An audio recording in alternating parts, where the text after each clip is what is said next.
ओम शांति। सबसे पहले आज आप सभी को दुर्गा सप्तमी की सभी को बहुत बहुत हार्दिक बधाई और शुभकामनाएं। आज है दुर्गा सप्तमी।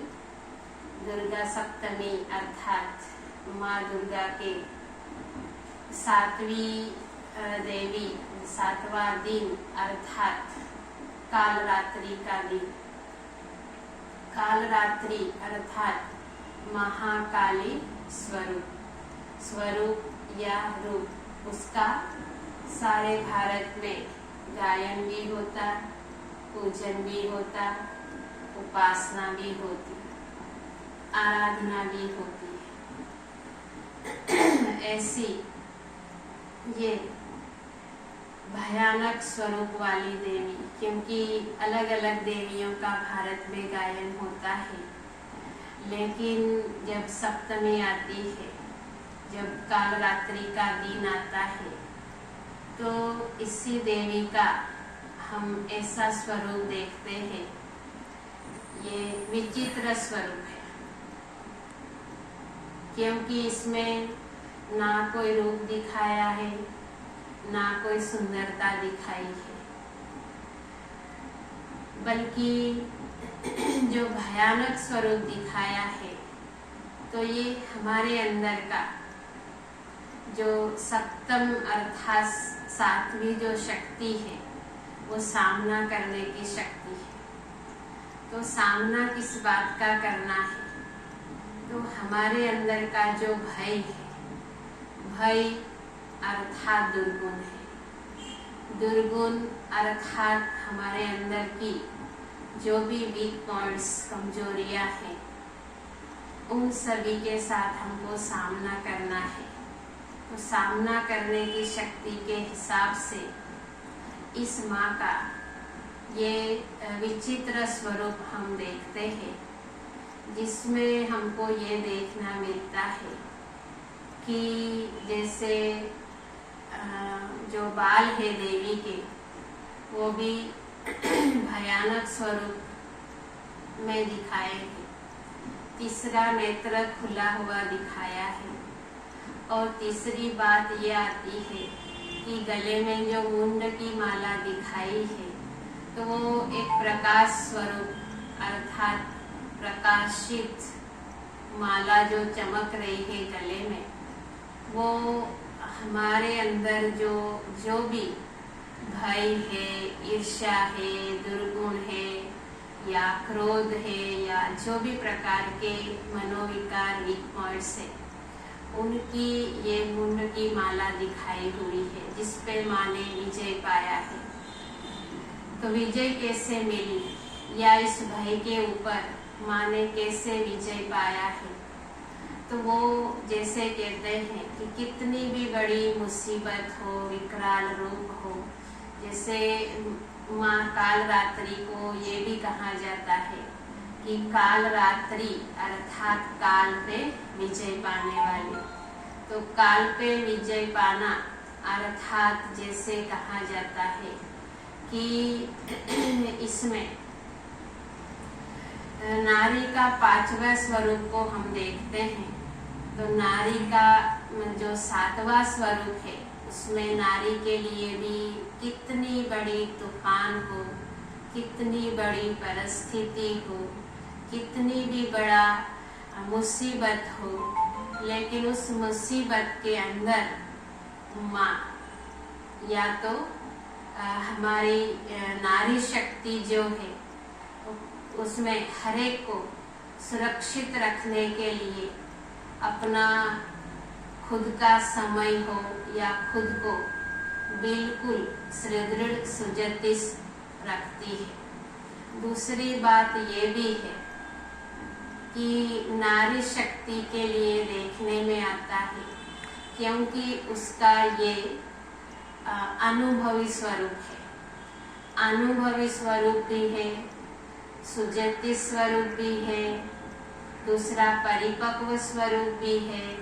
तो उसमें अपना जैसे कहते हैं कि अपना खुद का समय भी अपने लिए नहीं, लेकिन सबके लिए, सर्व के लिए वो खड़ी रहती है।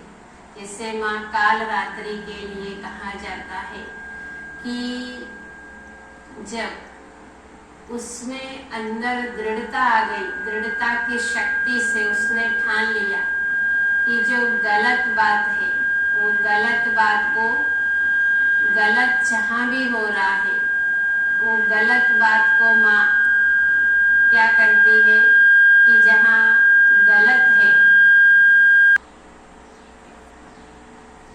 तो जैसे कहा जाता है कि जहाँ कोई ऐसी बात है जहाँ गलती हो रही है, करप्शन हो,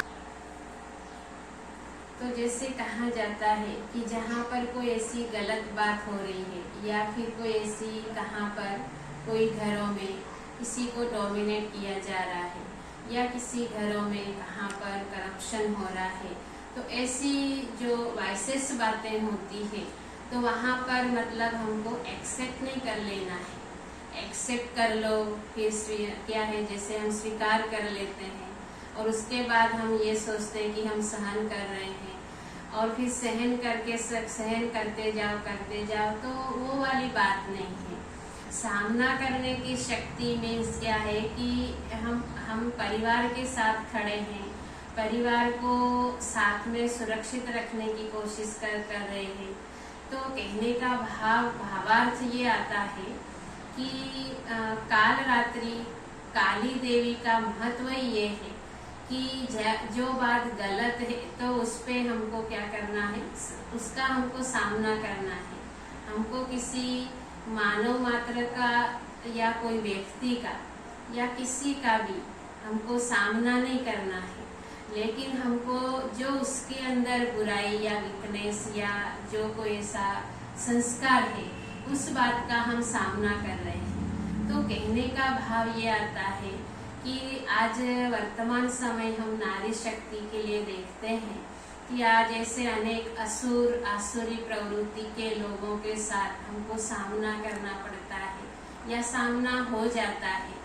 तो उस बात के लिए कहा जाता है कि हमको व्यक्ति का सामना नहीं करना है, बल्कि उसके अंदर जो आसुरी प्रवृत्ति है या आसुरी वृत्तियां हैं, उसको ही असुर कहा जाता है, या उसको ही क्या है, राक्षसी प्रवृत्ति कहा जाता है, या उसको ही कोई ऐसा महाभस्मासुर कहा जाता है। तो ऐसे आसुरी प्रवृत्ति पर विजय प्राप्त किया, इसके लिए माँ को ऐसा अलग विचित्र रूप में श्रृंगारा हुआ, अर्थात जो गले में मूंग की माला हो या फिर त्रिशूल, ये उसके श्रृंगार, जैसे माँ को पूरा श्रृंगारा हुआ दिखाते हैं। तो आइए हम अपने आप को भी श्रृंगार करें और सद्गुणों से अपने आप को भी भरपूर करें। जितने हमारे सद्गुण अर्थात डिविनिटी हमारे अंदर आती है, उतनी हम आत्माएं भी शक्तिशाली, परम पिता परमात्मा सर्वशक्तिवान है। और ये शक्ति माँ के अंदर कहाँ से आई? जैसे कहते हैं कि माँ का विकराल रूप देख करके शिव जी भी जब उनको देखते हैं कि माँ का विकराल रूप हो गया है, तो माँ जाकर के उसके पैरों तले लेट जाते हैं।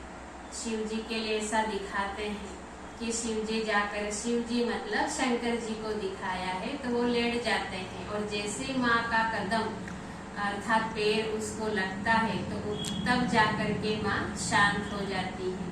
तो ऐसे शांति की शक्ति, संतुष्टता की शक्ति, शांत स्वरूप बनना, संतुष्ट स्वरूप बनना, ये जो शक्ति है, ये जो सद्गुण है, ये जो डिविनिटी है, ये परमात्म शक्ति अर्थात जैसे कहते हैं कि माँ का भी स्मरण करने से जो भी उपासक है, जो भी भक्तगण है, तो जैसे ही माँ की आराधना करते हैं, माँ का स्मरण करते हैं, उससे क्या होता है कि उनके जो भूत है, उनके पिशाच है, उनके जो भी असुर है, वो भाग जाते हैं, कोई काल पास में नहीं आता, ऐसा दिखाते हैं। तो सचमुच है कि परमात्मा ने माँ के अंदर ऐसी शक्ति भरी है, ऐसे गुण भरे है, इतने पावर्स भरी है, तब जाकर तो माँ को महाशक्तिशाली दिखाया है। ये हमारा स्वरूप है, हमको भी ऐसे बनना है और ऐसे आसुरियता पर, असुरों पर विजय पाना है। तो माँ काली मतलब विजय का स्वरूप है। आज हम इन दो बातों को विराम देंगे और इन्हीं दो बातों को हम यहाँ ही समाप्त करते हैं। आगे के लिए और बात। ओम शांति।